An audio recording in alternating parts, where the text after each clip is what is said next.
Welcome to the deep dive. This is where we take all that dense info, the articles, the internal chat, the analysis, and we really boil it down. That's the plan. Today, we're looking inside, pretty panicked institution, Hollywood and the whole legacy media world. Yeah, that's right. The core thing today is this deep struggle they're having. And it's not just like falling ticket sales or fewer people watching cable. No, it's deeper. It's about them trying to figure out, let alone actually influence, modern culture. Especially with the internet being so decentralized, so unfiltered now. Right. The sources we're looking at, they're calling it a genuine crisis of relevance. And the internal stuff, the commentary we've killed, it just shows how totally baffling they find the world outside their own circle. Okay, so our mission here in this deep dive is to kind of unpack that. We're digging into what they see as the problems, the movie solutions they're trying. Which mostly aren't working. Right, which seem to be failing. And look at this deep cultural split they're arguing is basically paralyzed, stopping them from making stuff people actually want to. And, to really get the current crisis, we need to start with what picked it off. The immediate trigger. It was this shock, this sudden realization of consequences. Okay. The source material points to some recent things where these big established figures, think late night hosts, maybe like Jimmy Kimmel people who seemed untouchable, suddenly faced real, actual pushback for saying things that turned out to be, factually wrong. So this wasn't just like angry tweets. This was something bigger, a real wake-up call. Exactly. The analysis we read really flags this as a huge moment because it just shattered an illusion they held. Which was? That they were the dominant arbiters of entertainment. The ones who tell you what's important, what's funny, what you should think, and finding out they were vulnerable. That they could be wrong and called out for it. That felt like a massive threat. The sources basically say their whole secure position was revealed as a fantasy, just like the rest of their beliefs. Wow. Yeah, the ground really shifted under them when they realized, we can actually be held accountable. Sounds like the moment the gatekeepers looked up and realized the gate wasn't just unlocked, it was gone. That's a perfect way to put it. And that shock, that kind of gut punch realization of we're not invulnerable, that leads us straight into the first big theme, how this institutional power is really losing its grip. Okay, let's talk about this hit to the ego, like the sources call it. Because, it's one thing to back a cause and it doesn't win, right? But this sounds like something else, like your whole view of the world gets publicly shot down. It really is. We're talking about the effect when these huge public figures, celebrities, the sources mention the High Avengers thing as an example. Right, I remember that. Yeah, they campaign super hard for a certain political outcome or a social viewpoint, and then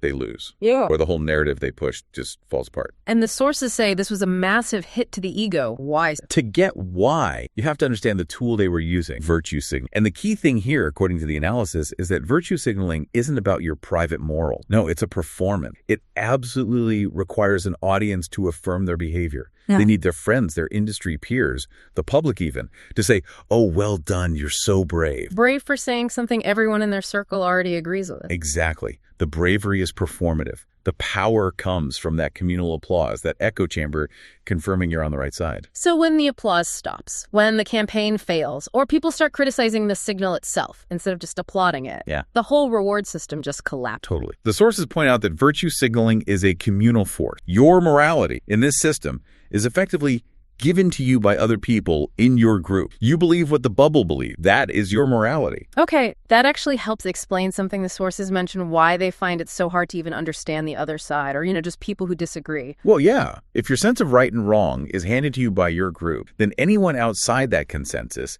anyone who disagrees, isn't just seen as having a different opinion.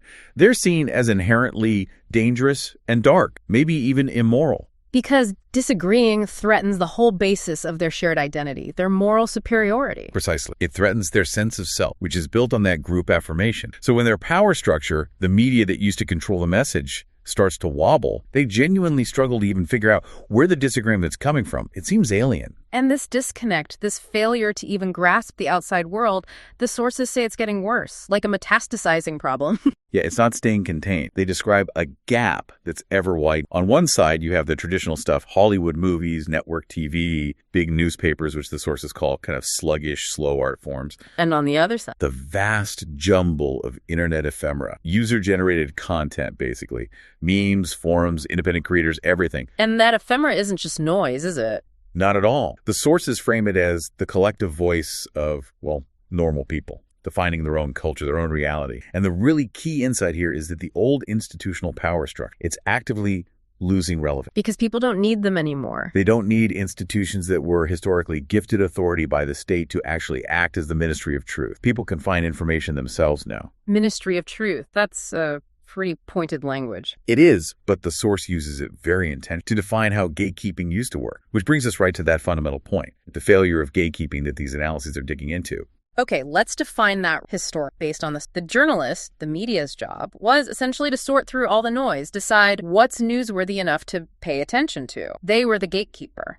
And if you didn't have direct access to information, or if getting it out was hard, that role seemed essential. People accepted it. But the argument is they used that power for more than just informing. Well, the source material argues that back before the internet really took hold, the media used that gatekeeper position to actively control your reality. If a story wasn't covered, did it even happen for most people? No. So they could push certain stories. They could push stories that fit their narrative and ignore everything else. They had a near monopoly on the flow of information and therefore on perceived reality. So the brutal realization now is what? That because they can't control the information flow anymore, everything they've said is analyzed, discussed, and found to be wanted. It's not just that people disagree now. It's that every single narrative they put out gets instantly put under a microscope by millions of people online. People who can often access the primary source material, see the raw video, read the other side's argument.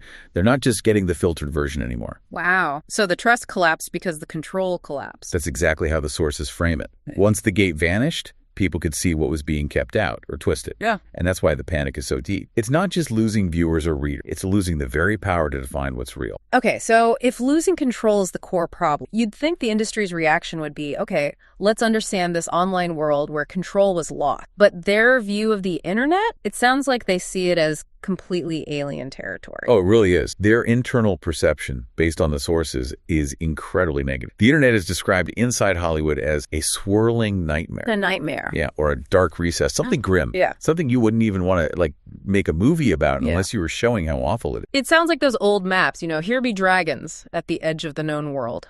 That's a great analogy. And the analysis suggests this view exists because the online world doesn't agree with them.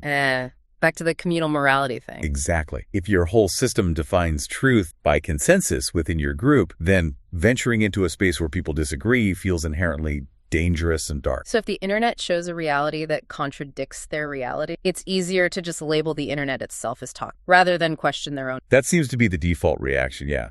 Blame the mirror for the reflection. Okay, and what's really wild is the strategy that comes out of this fear. The sources talk about this ironic new role for the journalist, not the objective reporter anymore, but the brave adventurer. Isn't that incredible? It just highlights how skewed their perspective is. Like, traditionally, the brave adventurer, goes out, fights dragons, saves damsels, right? Epic stuff. Yeah. The journalist's heroic quest is to traverse the internet wilds and report back their finding. Their big adventure is reading 4chan or trying to interpret, say, meme language etched onto bullets. Like it's some ancient hieroglyphics only a Columbia grad can decipher. Right. And the source just calls out the absurdity. You don't need a fancy journalist for that. Just ask, any of your friends from California or Portland or basically anyone under 30. True. But the goal here, according to this analysis, isn't really about understanding. It's cynical. It's about intelligence gathering. To do what?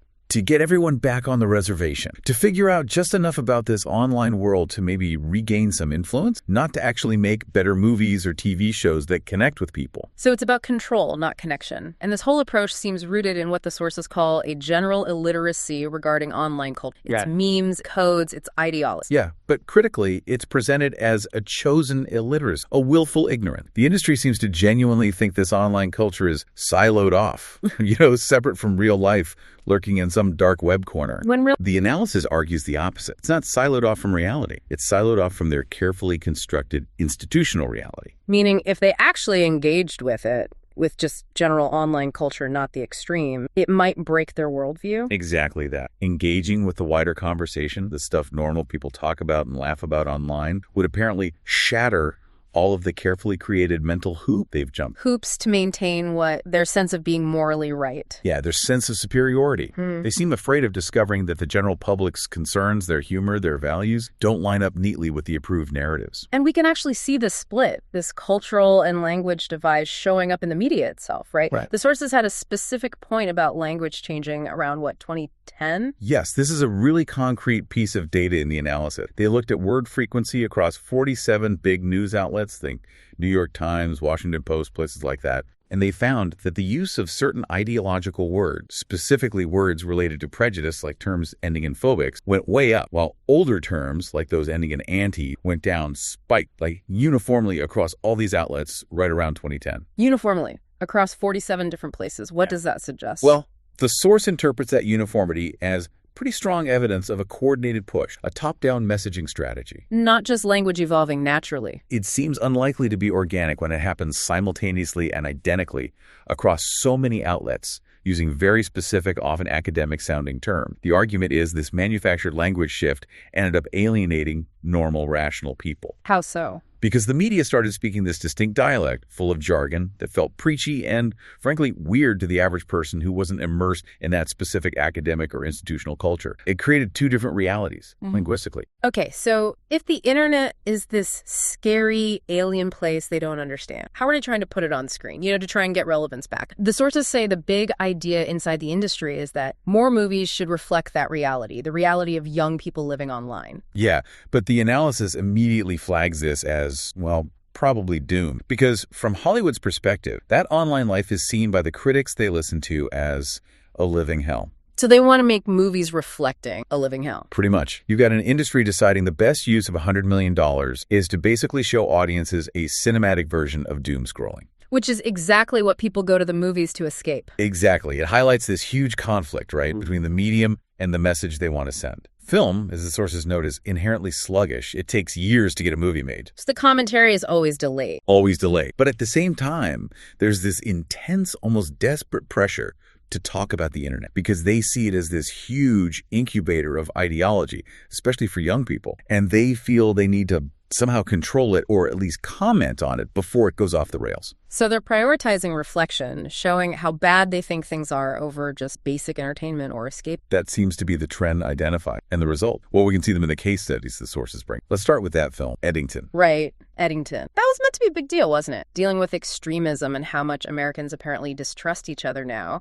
It was trying to tackle that online hate spilling real world. Yeah, it wanted to be super relevant, grapple with the zeitgeist. But the reaction, brutal, box office bomb. The source calls it an awful collision of the virtual and the actual, like a horror movie where online awfulness physically invades a small town. And nobody went? Pretty much. Nobody wanted to go and see it. That's the quote. Why not? Just too blick. It seems like it was just too close to the anxiety people already felt and were trying not to think about. And what's really telling is the internal critique the source highlights. Even the critic writing about it for a major outlet admitted he found the film irksome, off-putting at first. That doesn't sound like a recommendation. Well, he then tried to spin it, saying his negative reaction proved the film was working, making the audience uncomfortable like it intended. But that totally misses the point for a commercial movie. Right, completely. The core problem is still there. The film offers the opposite of escape. People pay money to be transported, not lectured about how terrible Twitter is or the dangers lurking online. So it failed because the creators were more interested in expressing their own anxiety. That's the argument. They're obsessed with putting their own stuff into the movie, their fears, their politics, their view of the internet's dangers, instead of thinking about what makes a compelling story for the audience. If your movie feels like scrolling the worst parts of the web, yeah, people will just stay home and doom scroll for free. Okay, then there was American Sweatshop. That one focused on something even more specific, almost bureaucratic, content moderator. Yeah, this movie was about a social media moderator. Her job is basically to delete offensive stuff online. Pepe memes, hate speech, that kind of thing. Okay. And the sort of tragic irony they built in is that she should be at home with her kids doing something meaningful, but instead she's stuck online doing this thankless, maybe even soul-crushing institutional task. And the critique of this one, the sources found it. Yeah. What? Trivial. Highly specific and pretty damning, yeah. It's seen as obsessing over minor things, the modern version of curtain twitching. Curtain twitching, like nosy neighbors. Exactly. Right. That's the analogy used, like people who used to just stare out the window judging the neighbors. Now they have this institutional job that validates their desire to spy on and police what everyone else is saying online. And the source also mocks the film's perspective, how it sees normal online interactions like mail bonding, especially the kind of rough, jokey banter you get in game, as potentially dangerous, something that needs to be stamped. So the film's hero would basically have a meltdown if she saw a typical Call of Duty lobby chat. Precise. The film apparently blows the perceived danger way out of proportion, completely disconnected from how the, 2.7 billion gamers worldwide actually experience that culture. And how did this movie do? Did the timeliness help? Well, that's the other revealing part. Reviewers apparently gave it a positive rating, called it fresh, but not because it was a thrilling cyber thriller. The sources say it was decidedly not thrilling. So why the good reviews? Because the topic content moderation was considered timely and important by the critics. So they weren't praising the movie as entertainment. They were praising its political relevance, signaling agreement with its message. That's the takeaway from the analysis. It served as political affirmation for a certain group, confirming their views about online toxicity and the need for policing. It wasn't reviewed as a piece of entertainment for a broad audience. Got it. And then there's an upcoming one mentioned. The Savant, an Apple show about tracking extremists on. Yeah, and the sources basically offer a prediction for this one, based on the track record we've just discussed. Let me guess. It probably won't work. The prediction is it won't focus on the actual problems because it'll inevitably come from the wrong perspective. Hollywood's tendency, the argument goes, is to abstract the problem. How so? Make it just the internet, this vague external force causing bad things. That way they avoid looking at the real, maybe complex roots of radicalization, especially if those roots involve things like economic anxiety or political grievances or cultural shifts that people outside the Hollywood bubble might actually sympathize with. So it's easier to blame the technology. Much easier. Blame the internet,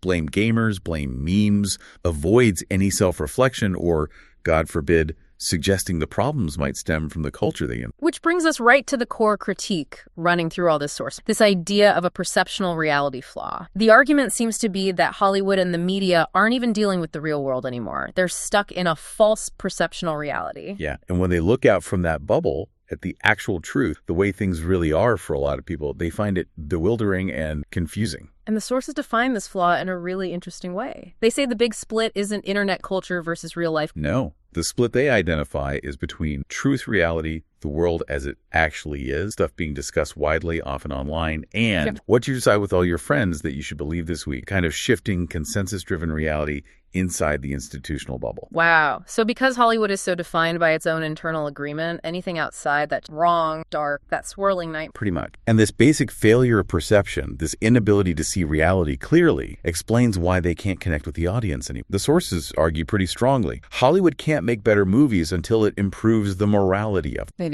Meaning they need to make the underlying themes, the worldview, relatable to normal people. Yeah. You know, the average person buying a ticket. Not just cater to the tastes and anxieties of their own small, increasingly out-of-touch bubble. And this flawed worldview is actually crippling their storytelling. The sources say they've lost the ability to think abstractly. Yeah, they're criticized for being way too literal. If the topic is the internet, they think they have to show someone literally sitting at a computer typing, or maybe pan across a server farm. Instead of using metaphor or allegory. Exactly. Think about classic sci-fi, like Star Trek. They didn't show senators debating a bill to talk about politics. They put it on an alien planet, used allegory. It was creative, engaging. Now, the source argues anything other than that literal, often anxious depiction of things feels dangerous, risky, and probably immoral under their own world. They're scared to make a creative leap that might accidentally bump up against their very rigid, very fragile internal code of right thing. And one of the best examples of this misunderstanding is how they handle online aggression, particularly gamer culture. Oh, it's a massive blind spot described in the source. They point out the sheer numbers. 2.7 billion people play video games globally. That's not niche. Yet Hollywood often treats gaming culture like it's this weird alien thing full of basement-dwelling trolls. Yeah. They just don't grasp the social dynamics, the language, the norms.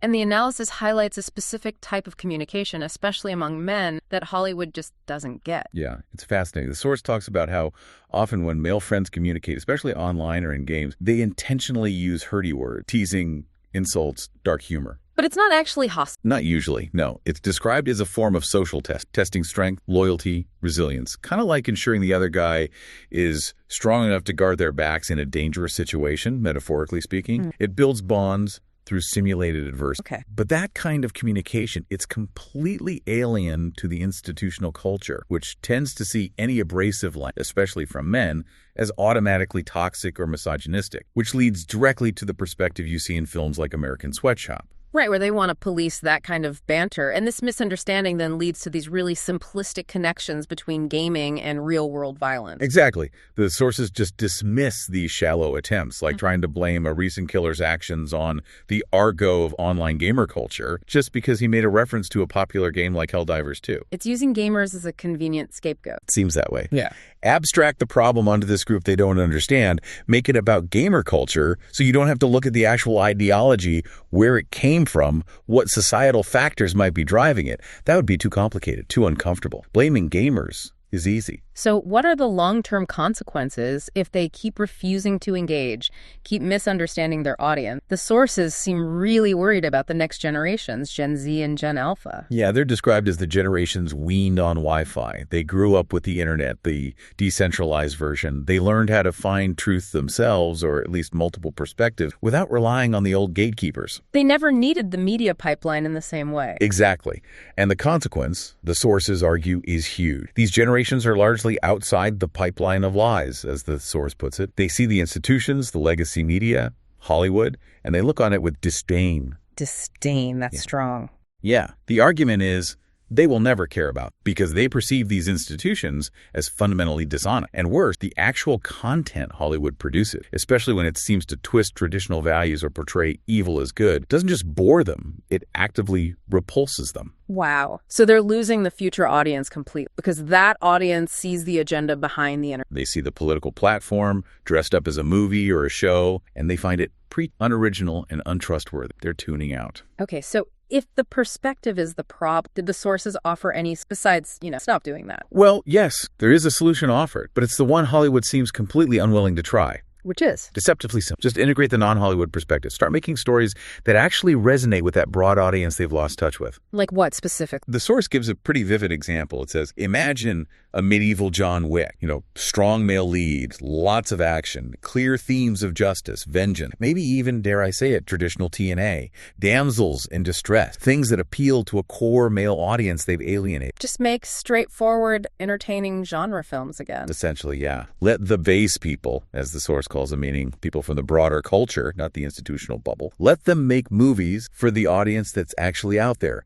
waiting for something they recognize and enjoy. The argument is, they'd see better results almost. But the big obstacle, the reason they won't do that is control, ideological purity. The sources conclude Hollywood is not desperate enough yet to realize that they're the problem. They still want to control the message, even if the message isn't landing. Right. They want to talk about the dark reality of the internet, but only from their viewpoint, filtered through their approved creators, following all their internal rules and DEI checklists and worldview constraints. They want to sanitize the scary outside culture before they show it. And the final, really damning irony in the source material. That the very dark, nasty world online, the one they're so afraid of, the one they think radicalizes people into doing horrific things, a lot of that radicalization isn't coming from their imagined enemies. Yeah. The source argues it's all coming from the people that agree with Hollywood, that the most toxic, catcher-in-the-rye-esque, radicalizing stuff often comes from the fringes of their own side. The conclusion is stark. Hollywood's existential threat is self-inflicted. The call is coming from inside the house. The problems they fear are often born from the very anxieties and the moral certainty they themselves promote. #tag outro. So wrapping this up, what we've really distilled today from these sources is this picture of Hollywood's core conflict, right? They're in this desperate scramble to fix a massive relevance problem, a commercial failure. But their method is basically to try and mimic, or sometimes just grimly satirize, this online culture that they fundamentally seem to fear and definitely misunderstand. And by doing it that way, putting their politics first, instead of just telling universal stories, they're basically guaranteeing the declining. That's the argument presented. They're ensuring their influence continues to fade. And underpinning all of this failure to self-correct, the sources point to seated belief, something they call the progressive mark. Right. This core idea that there's one right side of history, that everything in the future gets better, everything in the past gets worse automatically. It's like a law of nature for them. Almost. And if you believe that, this kind of linear, moralistic view of time, then real self-criticism becomes almost impossible. You can't possibly entertain the idea that maybe your current beliefs are the ones out of step. Maybe your ideas are alienating the majority. Because by definition, you're progressive, you're moving forward. So if the audience doesn't like it, the audience must be wrong, stuck in the past. Exactly. The institution must be right because it's aligned with the future. And that profound disconnect, that inability to self-reflect, it leads us to the final provocative thought we wanted to leave. It's pulled straight from the source materials analysis. Yeah, the analysis notes that the art form itself, maybe cinema, maybe narrative storytelling as we know it, is potentially on a course towards obsolescence. Why? Because these attempts at commentary, the stuff we've been talking about, are so often literal. They're not abstract, not metaphorical, and that fails the historical purpose of stories. Which was? Historically, stories, myths, legends, plays, even Even early cinema weren't just about reflecting current events literally. Their deeper function was to pass down information through their followers to help them to survive the dangerous world. To teach universal lessons, distill wisdom. Exactly. To take complex problems, social conflict, moral dilemmas, survival strategy, and boil them down into timeless, relatable narrative. So the final question the sources leave us mulling over is this: what happens to a culture when its primary mechanism for passing down shared experience storytelling is viewed by its creators only as a platform to push politics, instead of a tool for shared understanding, survival, and maybe even enlightenment? That is quite the question. And it seems Hollywood right now is failing to even ask it, let alone answer it, which might ensure that the audience they've already lost isn't coming back anytime. Thanks for joining us on The Deep Dive.